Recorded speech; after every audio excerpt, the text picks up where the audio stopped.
یہی ہمارے لیے بہتر ہے۔ چند ایک باتیں مختصر وقت میں، میں تو اثر پڑھ چکا، مجھے اندازہ نہیں تھا کہ یہاں بھی نماز اثر ہونا ہے، تو میں کوشش کروں گا کہ ایک ہی آنسو میں کہہ جاؤں گا میں دل، طوفان بیجا لانے سے بھی یہ چشم فائدہ، دو اشک ہی کافی ہیں اگر اثر کریں تو۔ اللہ تعالیٰ نے قرآن مجید کے اندر ایک نہایت انفرادی انداز میں اپنے بندوں کی عظمت کو بیان فرمایا۔ دنیا میں بہت سارے لوگ باصلاحیت ہوتے ہیں، پڑھے لکھے ہوتے ہیں، معاملہ فہم ہوتے ہیں، سمجھدار ہوتے ہیں، پر کوئی کام نہیں کر پاتے۔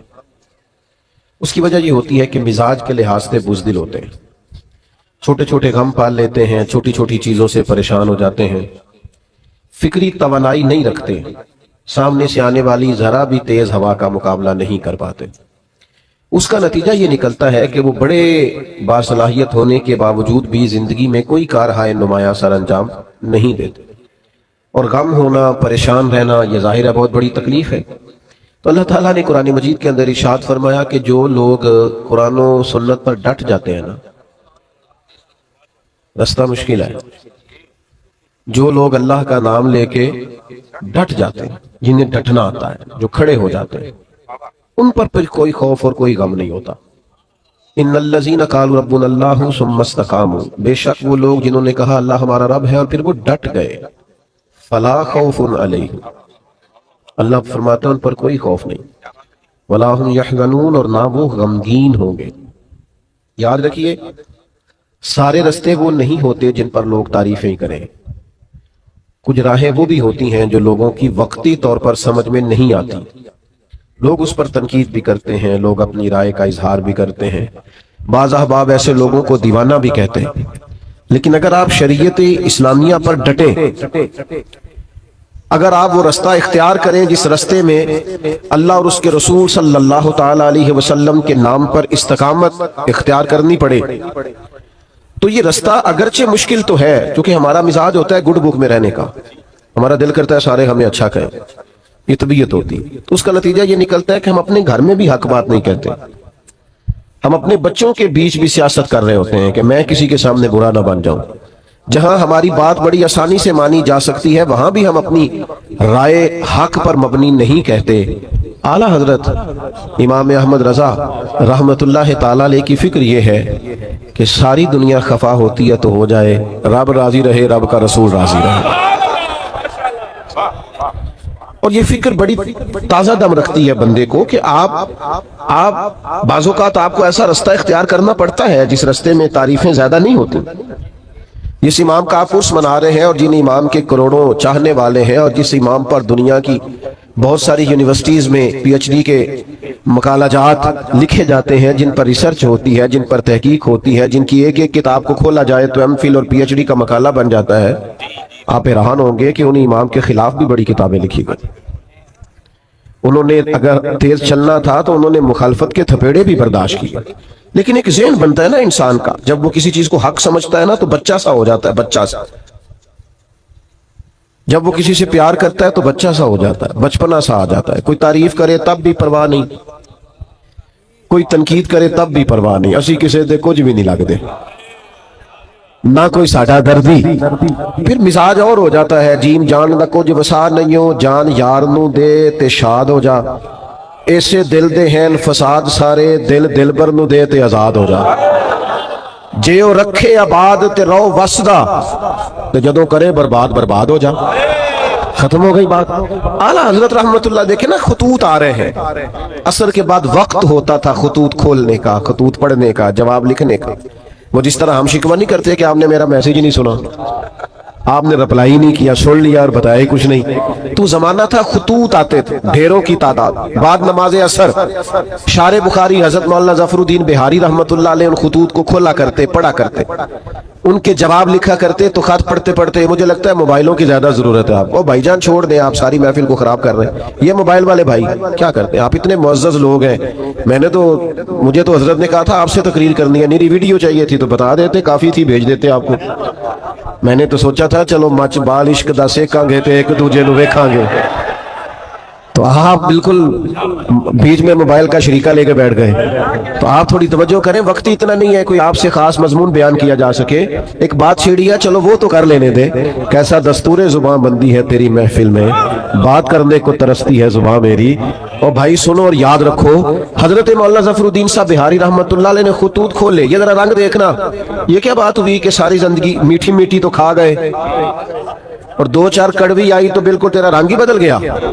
اگر تو راہ عشق کا مسافر ہے, تجھے پھول کھانے آتے ہیں, اگر تجھے نعرے لگوانے آتے ہیں, تو کبھی کبھی اس راہ میں روڑے بھی کھا, کبھی کبھی اس رستے میں ستایا بھی جا, کبھی کبھی تنقید کی راہ سے بھی گزر. یہ بھی اس رستے کی ضرورت ہے.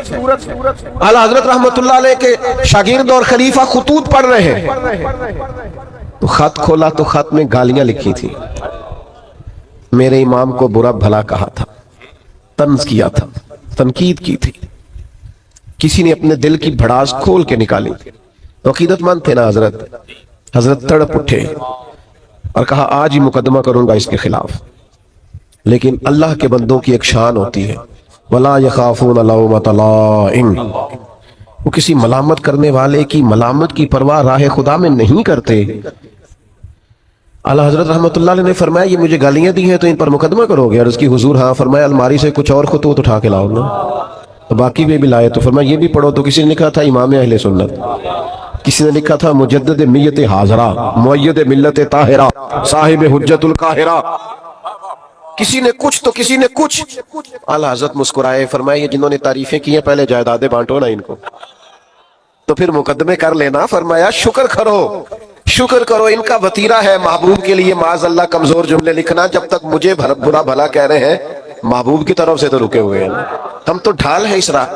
بھائی آپ ڈٹیں, حق بات کہیں, اپنی زندگی میں وطیرہ بن. یہ کیا بات ہوئی کہ دوستوں کی محفل میں بھی تو حق نہیں کہتا؟ تجھے کہیں سچ بولنا ہی نہیں آتا, تو ڈرتا ہے کہ میں سچ بولوں گا تو لوگ مخالف ہو جائیں گے. لوگوں کے مخالف ہونے سے کبھی بھی کوئی نقصان نہیں ہوتا. انداز یہ اختیار کرو کہ رب رسول کی رضا ملے. سمجھو اس پیارے بھائی, اللہ آپ کو سلامت. اب تو ہم آپ کو ٹھیک ہونے کا بھی نہیں کہہ سکتے. بڑی مہربانی, آپ نے ایسی غصہ کر نہیں نہ سکتے. میرے تو گھٹنے پہ چوٹ بھی آگی, پر کہنا اس لیے کچھ نہیں کہ اس میرے امام کا ہے نا, کوئی مسئلہ نہیں. اب یہ چلتی ہیں چیزیں. مجھے میرے دوست کہتے رہتے ہیں کہ آپ نا پہلے وعدہ کر لیتے ہیں پھر وہاں جا کے دقت ہوتی ہے. تو میں کیا یار سانو کس پوچھنا سی. چلو اگر کوئی دعوت دیتا ہے اور پھر علماء دعوت دیتے ہیں, تو ہمیں اپنی چونکہ اوقات کا پتہ ہے, لہذا چپ کر کے ہاں کرتے کہ یار جانا چاہیے. اب تھوڑی سی مہربانی کریں, دو ایک باتیں, وقت کے دامن میں گنجائش نہیں, بولنے بھی نہیں اور مجھے بات کرنے دیں. ایک تو ڈٹیں, اعلیٰ حضرت کی زندگی کا سبق. اور دوسری بات یہ ہے کہ روز روز رائے نہ بدلیں, روز روز قبلہ نہ تبدیل کریں. یعنی ذرا ہوا پوری چلتی نہیں اور لوگ ڈائریکشن بدلتے نہیں. تھوڑا سا نا کہیں کھڑے ہونا بھی سیکھیں. استقامت بہت بڑا حسن ہے. مخالفت ہوتی رہتی ہے, لوگ باتیں کرتے رہتے ہیں, ہوا کبھی ادھر کی چلتی ہے اور کبھی ادھر کی چلتی ہے, یہ رنگ بدلتے رہتے ہیں. میں آپ کو یقین کے ساتھ کہتا ہوں کہ جتنی کڑی ہوا چلتی ہے میرا اہل سنت پر عقیدہ مضبوط ہوتا جاتا ہے. ہر آنے والا وقت نظریے کو مضبوط کرتا ہے. رات کو شکر ادا کر کے سوتے ہیں کہ یا اللہ تیرا شکر ہے تم نے اس عقیدے میں رکھا ہے جو عقیدہ حق بھی ہے اور سچ بھی ہے, اور آنے والی نسل کو دے کر بھی جائیں گے. تھوڑی مضبوطی اپنے فکر میں پیدا کریں. یقین بڑی نعمت ہے, یقین بڑی دولت ہے. سنو نا, مسند امام احمد بن حنبل میں حدیث ہے, حضرت مولا علی شیر خدا رضی اللہ تعالیٰ عنہ علیل ہو گئے, اور بظاہر نکاحت اتنی تھی کہ آپ اٹھتے تھے تو جسم مبارک پہ راشا طاری ہوتا تھا. ایک صحابی نے دیکھا تو رو پڑے, کہا اے علی بہت کمزوری بظاہر ہو گئی, اب تو مشکل ہے, میں تو ڈرنے لگا ہوں کہ کہیں اس بیماری میں اللہ کا حکم نہ آ جائے. تو حضرت علی مسکرائے, فرمانے لگے تو فکر نہ کر, مجھے کچھ بھی نہیں ہوگا. اب بات پر غور کرنا بھائی, آپ اتنے علیل ہیں اور آپ سے کھڑے ہوتے ہیں تو وجود پر بظاہر کپ کپاہٹ ہے, راشا ہے, تو آپ فرما رہے کچھ بھی نہیں ہوگا. تو حضرت علی کہنے لگے میں ایک دفعہ بیمار ہوا تھا, کریم تیمارداری کے لیے تشریف لائے, تو حضور نے فرمایا علی بیماری سے کچھ بھی نہیں ہوگا, آپ جب دنیا سے جائیں گے تو داڑھی لہو سے رنگین ہوگی, زخم لگے گا, خنجر لگے گا. تو چونکہ محبوب نے کہہ دیا ہے, ساڑھے نبی دی زبان ساڑھے واسطے قرآن, جو دن کو کہہ دیا دن ہے تو دن نکل آیا, جو شب کو کہہ دیا شب ہے تو رات ہو کے رہی, اور خدا نے ان کی زبان کو وہ اختیار دیا جو نکلی منہ سے ان کے وہ بات ہو کے رہی. فرمایا حضور نے فرما دیا، میرا یقین کامل ہے، سوال ہی پیدا نہیں ہو سکتا۔ ہم نہ ڈگمگاتے ہیں، دین کی باتیں سن بھی لیتے ہیں، فضائل سن بھی لیتے ہیں، کمالات سن بھی لیتے ہیں، پھر بھی ہم ڈگمگاتے ہیں۔ یقین کامل کی دولت پیدا کریں، اللہ رسول کی بات آ جائے پھر اس پر ایمان لائیں، پھر مضبوط ہو جائے۔ اعلیٰ حضرت بریلوی رحمت اللہ تعالیٰ علیہ منہ میں کچھ تکلیف تھی تو حکیم نے کہا تعاون ہو گیا ہے، میں ہو ہی نہیں سکتا مجھے۔ انہوں نے کہا جناب میں طبیب ہوں تو میں آپ کو صحیح بتاتا ہوں کہ یہ وہ مسئلہ بن گیا ہے۔ فرمایا وہ نہیں ہے، تمہیں غلطی لگتی ہے۔ اس نے کہا میں نے ڈھیر ساری کتابیں دیکھی ہیں۔ فرمایا دیکھی ہوگی پر تعاون مجھے نہیں ہوگا۔ وہ چلا گیا، تھوڑی دیر کے بعد مسواک منگوائی، وہ مسواک کی، تھوڑا سا پانی منہ سے نکلا، طبیعت ٹھیک ہو گئی۔ تو خدام نے کہا حضور واقعی تعاون نہیں تھا، وہ تو اتنی جلدی جاتا نہیں، آپ کو کیسے یقین تھا تعاون نہیں؟ اللہ کرے ہمیں وہ یقین نصیب ہو، وہ استقامت نصیب ہو۔ ڈگمگاتے لوگ، بے یقین باتیں، ٹوٹتی بکھرتی سوچیں، وسوسوں کے غلبے، ادھر ادھر کی باتیں، کچے پکے سوالات۔ اعلیٰ حضرت فرمانے لگے نبی پاک علیہ السلام نے ایک دعا ارشاد فرمائی ہے، جو کسی مصیبت زدہ کو دیکھ کے پڑھو تو تم کبھی اس مصیبت کا شکار نہیں ہوگے۔ میں نے ایک تعاون والے کو دیکھ کے پڑھ لی تھی، وہ زبان جس کو سب کن کی کنجی کہیں، اس کی نافذ حکومت پہ لاکھوں سلام۔ آپ شریعت اسلامیہ کے بارے میں ایک مزاج بنائے اپنا کہ میرا چونکہ اس پر ایمان ہے، میرا چونکہ یقین کامل ہے، مجھے اس پر ڈٹنا ہے، کمزوری نہ دکھائیں۔ اعلیٰ حضرت رحمت اللہ تعالیٰ علیہ اس ماحول میں تقریریں نہیں کرتے تھے، کتابیں نہیں لکھتے تھے جس ماحول میں اور آپ ہیں۔ یہ والا ماحول اور یہ والا مزاج، چاروں جانب نعرے لگتے ہیں، چاروں جانب لوگ تعریفیں کرتے ہیں، چاروں جانب سے لوگ پذیرائی کرتے ہیں، پھول پھینکتے ہیں، یہ والا مزاج نہیں تھا۔ انگریز کی حکومت تھی، ہندوؤں کی کثرت تھی، اس ماحول کے اندر حق بات کہنا، آپ بات کو سمجھیں، آج اتنا مشکل نہیں ہوتا، لیکن بڑے لوگ ایسے ہوتے ہیں جن کی باتیں حق بات کہتے وقت لڑکھڑاتی ہیں، وہ جملہ تک نہیں کہہ سکتے، اتنی طاقت نہیں رکھتے۔ حکومت ہندو کی، حکومت انگریز کی، کثرت ہندو کی۔ فاضل بریلوی سے سوال ہوتا ہے ہندوؤں کے میلے میں جا سکتے ہیں؟ بڑا بچ بچ کے لوگ آج بات کرتے ہیں، شریعت کا دفاع کرنا ہوتا ہے تو لوگ سہمے سہمے سے، ڈرے ڈرے سے، ان کا مزاج نہیں ہوتا۔ وہ کہتے ہیں جناب وہ لبرل کیا کہیں گے، وہ فلانا کیا کہے گا، وہ فلاں آدمی کیا بولے گا۔ اعلیٰ حضرت سے کہا ہندوؤں کے میلے میں جا سکتے ہیں؟ تو فرمایا وہاں تو وہ معاذ اللہ اپنی کفری یا رسومات بھی کرتے ہیں۔ حضور جا سکتے ہیں؟ فرمایا حرام نہیں، حرام ہے، حرام ہے، اشد حرام ہے۔ اتنی کھول کی بات، اتنی واضح بات، آپ کا تشخص ہے ایک الگ سے، آپ ایک الگ سے زندگی رکھتے ہیں، مومن ایک الگ سے اپنا تعارف رکھتا ہے، مسلمان کی اپنی ایک شان ہوتی ہے، وہ اپنی شان میں انفرادیت رکھتا ہے۔ یہ کیا بات ہوئی کہ آپ ہر معاملے کے اندر، ہر جگہ آپ کا جو رویہ ہے وہ انتہائی مداحنت پر مبنی ہو؟ بھائیو یاد رکھیے، آپ اپنے دین کے لیے، نظریے کے لیے، عقیدے کے لیے کھڑا ہونا سیکھیں۔ یہ نا بڑا دیندار آدمی ہے جی، کیا دینداری ہے، محفل بڑی صحیح کراتا ہے، تو میں تو اسے دیندار مانتا ہوں جو بیٹے کی شادی والے دن دیندار ہو۔ ناراض ہو گئے ہو؟ جو بچے کی مہندی والے دن مسلمان ہو وہ دیندار ہے۔ ہاں، محفل والے دن تو دھاری ٹوپی لے کے بھی لوگ آ جاتے ہیں، کسی سے کہتے ذرا ادھار دینا، میں نے محفل پہ جانا ہے۔ یہاں تو لوگ سارے ٹھیک ہو جاتے ہیں، رمضان شریف میں تو بہت سارے لوگ ہیں جو مسجد آ جاتے ہیں، پتہ تو تب ہے جب وہ کیفیت بنی ہوئی ہے، چاروں جانب سے گھیرا جا رہا، اور پھر آپ کا رویہ دین کا ہو، آپ ڈٹے کہیں میں نہیں کرنے دوں گا۔ میں نے ایک صاحب سے کہا کہ یار آپ بڑے اچھا تعارف رکھتے ہیں، لیکن آپ کے گھر کے اندر جو شادی کے موقع پہ ہونے جا رہا ہے اور پچھلی شادی پہ بھی ہوا ہے وہ تکلیف دہ ہے، آپ نے کوئی ایسا کام نہیں چھوڑا جو شریعت اسلامیہ کے مخالف نہ ہو اور آپ نے کیا نہ ہو معاذ اللہ۔ تو مجھے کہنے لگے میں تو پتہ ہے میں تو بڑا زور لانا، بچے نہیں مانتے۔ میں نے ان سے کہا یہ جملہ مزید تکلیف دینے والا ہے، بچوں کو تو کوئی مرضی کرنے ہی نہیں دیتا، کون مرضی کرنے دیتا؟ تو لوگ کہتے ہیں میری نہیں مانی تو نکل جا گھر سے، کہ مسئلہ یہ ہے تب جب میری نہ مانے، لیکن اگر شریعت کی نہ مانے، سنت کی نہ مانے، اگر اس طرح وہ توجہ نہ کرے تو ہمارا ذوق ہی نہیں بنتا کہ ہم تھوڑا کھڑے ہوں، تھوڑا سٹینڈ لیں، تھوڑا واک آؤٹ کریں، تھوڑا ہم اپنی انرجی اس پر بھی لگائیں کہ نہیں بھئی شریعت اسلامیہ کا مسئلہ ہے، میں ادھر ادھر نہیں ہونے دوں گا۔ تو یاد رکھنے کی بات یہ ہے کہ اعلیٰ حضرت نے اس دور میں ڈٹ کے دین کی بات کی، ڈٹ کے۔ تو آج تو بڑی آسانی ہے، آپ ایک اسلامی ملک کے اندر رہتے ہیں آپ، اور میرا خیال یہ ہے کہ آج آپ شریعت کی بات کریں گے تو آپ کے ارد گرد کے لوگ قبول کریں گے، لیکن ہم کہنے کو بھی تیار نہیں، ہم یہ جرت ہی نہیں کرتے. ہمارا خیال ہے کہ مطلب کوئی بندہ مجھ سے ناراض ہے. اور ایک تیسرا پہلو اعلیٰ حضرت کی زندگی کا جو آپ کو بڑا انفرادی ملے گا. اعلیٰ حضرت فرماتے ہیں کہ ایسا کوئی کام نہ کرو جس سے شک بھی پڑے کہ تم کہیں شریعت کی مخالفت کر رہے ہو. تہمت والی جگہ سے بھی بچیں. میری طرح کے بعد لوگ شکوہ کر رہے ہوتے ہیں نا جی، لوگ مولویوں پہ تنقید بڑی کرتے ہیں، تو میں کہتا ہوں ٹھیک کرتے ہیں. آپ کیوں سب سے اونچی کرسی پہ بیٹھتے ہیں جمعے والے دن؟ آپ کیوں سب سے آگے جا کے اگلی صف پہ پہلے مصلی پہ کھڑے ہوتے ہیں؟ جب آپ سب کے پیشوا ہیں تو آپ کو سب سے زیادہ متقی بننے کی کوشش بھی کرنی چاہیے. یہ میں دلیر نہیں کر رہا ہوں لوگوں کو جو تنقید کرتے ہیں، وہ غلط کرتے ہیں، وہ درست نہیں کرتے، ان کی حمایت نہیں کر رہا. ان کو سمجھنا چاہیے کہ وہ کتنا جرم کرتے ہیں. لیکن میں اپنے جیسے لوگوں کی بات کرتا ہوں. بڑی نشست پر بھی آپ برا جمان ہو تو پھر میرے بھائی آپ کا اٹھنا بیٹھنا دیکھا جائے گا. جب آپ لوگوں سے کہیں گے کہ مجھ سے رہنمائی لو تو وہ صرف آپ کے جملوں اور تقریر سے تھوڑی رہنمائی لیں گے. پھر وہ آپ کے اخلاق کا حسن بھی دیکھیں گے، کردار کی پختگی بھی دیکھیں گے، بات کی سچائی بھی دیکھیں گے، لین دین کرنے کی دیانت بھی دیکھیں گے.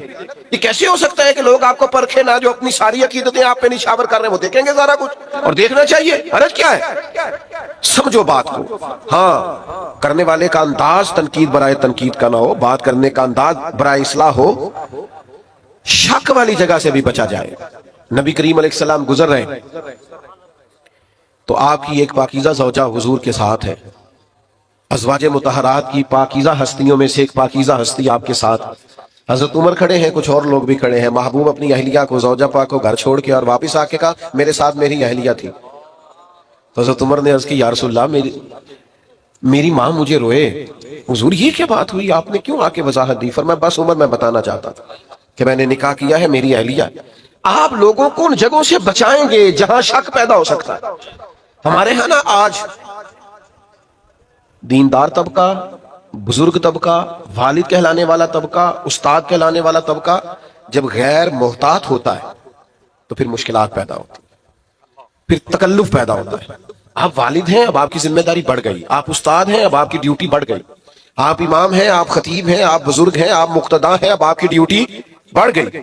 اعلیٰ حضرت رحمت اللہ علیہ کے زمانہ مبارکہ میں نا اس وقت لالٹینوں کا دور تھا. تو لوگ کیا کرتے تھے کہ وہ مٹی کے تیل کے ساتھ لالٹین جلایا کرتے تھے.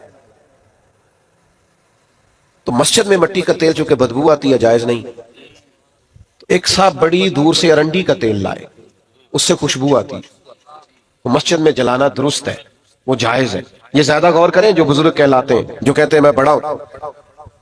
وہ تیل جب لایا گیا اور وہ لالٹین میں ڈالا گیا اور جب اسے جلایا گیا تو سرکار اعلیٰ حضرت رحمت اللہ تعالیٰ علیہ کے وہ خادم کہنے لگے حضور اس سے خوشبو آتی ہے، یہ وہ والا نہیں. فرمایا چلو ٹھیک ہو گیا. اب یہ کہ یہ سارے نمازیوں کو کون بتائے گا کہ یہ مٹی کا تیل نہیں؟ وہ تو جا کے کہیں کہ وہاں لالٹین جل رہی ہے. وہ تو سارے لوگوں کو بتائیں گے کہ وہاں جلتی ہے تو یہاں کیوں نہیں. تو کہا حضور پھر حکم کیا ہے؟ فرمایا آپ اس طرح کریں، سنتیں بہت پہلے پڑھیں اذان کے فوراً بعد، اور پھر لالٹین کے پاس کھڑے ہو جائیں، اور جتنے لوگ مسجد میں داخل ہو آپ بول بول کے بتائیں کہ یہ مٹی کا تیل نہیں، یہ مٹی کا تیل نہیں، یہ مٹی کا تیل نہیں. اور فرمایا پھر فرض پڑھ کے دعا سے پہلے کھڑے ہو جائیں اور پھر اس لالٹین کے پاس کھڑے ہو کے بار بار بتائیں کہ مٹی کا نہیں بھائی، مٹی کا نہیں بھائی. تہمت والی جگہ سے بچنا ہے. آپ کو ایک معیار قائم کرنا ہے، آپ کو اس پر ڈٹنا ہے، آپ کو کھڑا ہونا ہے. لیکن اگر آپ کا یہ مزاج نہیں، آپ کی یہ طبیعت نہیں، آپ یہ بھی چاہتے ہیں کہ لوگ میری عزت کریں اور پھر آپ وفادار بھی نہیں، باوقار بھی نہیں، تو پھر بھائی آپ کس رستے کے مسافر ہیں؟ آپ کدھر؟ میں نے زیادہ باتیں کرنے کا ارادہ کر رکھا تھا پر چونکہ وقت تیزی سے سمٹتا جا رہا ہے آخری بات کی طرف آتا ہوں. بڑی جلدی، وہ دوسرا پہلو جو میں نے کہا نا، ہمارے ہاں تنقید بڑی جلدی تنقید بھی نہ کریں. بھائی آپ اٹھنے لگے، مہربانی کریں نظم تو نہ خراب کر. بھائی ادھر دیکھیں میری طرف جی. بڑی جلدی تنقید بھی نہ کریں، اتنی جلدی نہ ڈالا کریں. ہو کسی نے کہا تھا کچھ تو مجبوریاں رہی ہوں گی، یوں ہی کوئی بے وفا نہیں ہوتا. تھوڑا سا نا تھوڑا موقع دیا کریں، چیزوں کو سمجھا کریں. وہ ہمارے ہاں نا سارے ٹیسٹر لوگ اکٹھے لے آتے ہیں اور ہر زاویے سے کسی کو پرکھنا شروع کر دیتے ہیں. ہر زاویے. یہ میں منع کرتا ہوں نا دوستوں کو ہر چیز کی ویڈیو نہ بناؤ. اب ہوتا کیا ہے، میں گزر رہا ہوں اور اب میں 2-3 مصروفیات سے فارغ ہو کے آیا ہوں اور یہاں سے بھی فارغ ہو کے میری مصروفیات. اب بہت سارے دوست یہ تو پوچھتے نہیں کہ آپ چلے کہ نہیں، وہ تو اتنا ہی پوچھتے ہیں پہنچے کتنے ہو. اور پھر وہ کئی دفعہ 15-20 فون کر دیتے ہیں 20-25 منٹ میں. تو ایک سے تو میں نے کہا تھا جی تیرے فون آنا اسی ٹائم تے پہنچنا ہے نا, پھر 5-5 منٹ بعد کر, اور اگر ٹائم لگنا ہے کچھ تھوڑا سا تو پھر آپ کو ایک فون کیا, اب تھوڑا فاصلے کو آپ ماپیں اور اس کے مطابق دوبارہ رابطہ کریں. لیکن وہ چونکہ فون ہاتھ میں ہے اور خیر سے سستا بھی کافی ہے, تو بہت سارے احباب جو ہیں وہ پھر تو اب وہ گزر رہے ہیں تو کسی سے ہاتھ میں لا سکے ہیں, کسی سے نہیں, سب کی ویڈیو بن گئی, پھر وہ پاس بھی کسی نے نہیں رکھنی, وہ ڈالنی بھی لازمی ہے. پھر وہ اوپر گول دائرہ لگا کے کہیں گے مولوی کا تکبر دیکھو, سلام نہیں لی. بھئی اب وہ ماحول ہی نہیں تھا, روک ہی نہیں سکتے تھے. اور کئی جگہ تو ایسا ہوتا ہے کہ لوگ کہتے ہیں جلدی منتشر کریں, پیچھے رش ہے, خالی کریں گیٹ کو. تو کئی دفعہ ایسے معاملات آتے ہیں کہ ذرا ذرا سی بات پر تنقید ہونے لگتی, اس سے تکلیف بھی یقیناً ہوتی. پوری بات ہی نہیں سنی, تھوڑی سی پیچھے سے کاٹ لی, تھوڑی آگے 2 جملے لے لیے, تنقید شروع کر دی. اعلیٰ حضرت نے لکھا ہے قراء سے معذرت کے ساتھ, لکھا ہے کہ 2-4 اچھے قراء نے ایک عالم کے پیچھے نماز پڑھی, تو ان قراء کے نا عالم صاحب کے کچھ مستحب قواعد درست نہیں تھے. تو وہ لوگ دیر نہیں نہ کرتے, فوراً کہنے لگے ایڈے بڑے عالم نے تو قرآن بھی نہیں ٹھیک پڑھنا ہوتا. اسی وقت میں نے پہلے کہا قراء سے معذرت کے ساتھ. اور ویسے چونکہ تھوڑا شاعری سے دلچسپی رکھتا ہوں تو لفظ تاثیر سے بنتے ہیں, تلفظ سے نہیں. اہل دل آج بھی ہیں اہل زبان سے آگے. مستحب قواعد سیکھ نہیں تھے, پر تنقید کر دی, منٹ نہیں لگایا, دیکھو جی یہ تو اتنے بڑے ہیں اور قرآن مجید نہیں پڑھنا آتا. تو نماز مکمل کر کے نہانے چلے گئے, تو کرتے وغیرہ اتار کے انہوں نے رکھا اپنا قمیض, تو وہ شیر اٹھا کے لے گیا. اب وہ بڑی عجیب حالت ہو گئی, کتنی کو دیر پانی میں بندہ رہ سکتا ہے, ٹھٹھرنے لگے. اعلیٰ حضرت فرماتے ہیں کہ وہ بزرگ جو تھے وہ شیر کا ان سے پیار کا تعلق تھا, محبت کا تعلق تھا. چلیں آپ کرامت نہ بھی کہیں تو کچھ جانوروں سے پیار نہیں ہو جاتا. آج بھی لوگوں نے رکھے نہیں ہوئے جانور, وہ پیار کی کہنے نے انونس ہو گیا, گجایا ہے, تو وہ پیار تھا. تو شیر اوپر بیٹھا کپڑے لے کے, تو حضرت نے شیر کو اشارہ کیا ادھر آنا, دونوں ہلاتا آ گیا, قدم چومے. تو فرمانے لگے ہمارے مہمانوں کو تنگ کرتا ہے. اور پھر وہ کپڑے ان کو تھمائے, کرتے ان کو دیے, اور وہ جو حدیث پاک میں فرمایا نا مومن کی فراست قلبی سے ڈرو, فَإِنَّهُ يَنْظُرُ بِنُورٍ, وہ اللہ کے نور سے دیکھتا ہے. تو پتہ کیا جملہ کہا اس بزرگ نے, اعلیٰ حضرت فرماتے ہیں ان بزرگوں نے بڑے خوبصورت میٹھے اور سونے لفظوں میں کہا مولانا آپ نے لفظ سیدھے کیے, ہم نے دل سیدھا کیا ہوا. تو سارا وقت صرف جملے ٹھیک کرنے, جلدی نہ کریں تنقید کرنے میں, تھوڑا سا نا وقت تو دیں. ہم نا بہت جلدی کرتے ہیں, پوری بات کا بھی نہیں پتا ہوتا, پوری تفصیل بھی ہمارے سامنے نہیں ہوتی, لیکن تنقید کرنے کی جو عادت ہوتی ہے, مزاج ہوتا ہے. کچھ لوگ ایسے ہوتے ہیں جن کے پاس آپ نے ناراض نہیں ہونا, ان کے پاس اچھی خبر ہوتی کوئی نہیں بیچاروں کی. وہ جب بھی بات کریں گے کوئی مایوسی والی بات کریں گے, کوئی خوفناک. میں ملک سے باہر تھا تو ایک صاحب مجھے کہنے لگے بڑے پاکستان کے حالات خراب ہیں, لوگ لڑتے ہیں, فلاں ہے, سیاستدان بھی برے, فلانا بھی برا, فلانا بھی برا, یہ ہو گیا. میں نے ان سے کہا آپ کو کیسے پتا ہے, آپ تو باہر رہتے ہیں. کہتے سنا ہے. تو میں کہ سانو پوچھنا سی ہوتے رہنے ہیں, اتنی جلدی آپ کیوں تنقید کرتے ہیں. میرا وطن وہ وطن ہے, میرا دیش وہ دیش ہے. کچھ عرصہ پہلے سیلاب آیا تھا, ہم نکلے تھے کچھ اپنے حصے کی خدمت کرنے. جس بیٹی نے خود محنت کر کے جہیز بنایا تھا اس نے بھی کپڑے نکال کے دے. ہم نے جب 4 مہینے کی ایڈوانس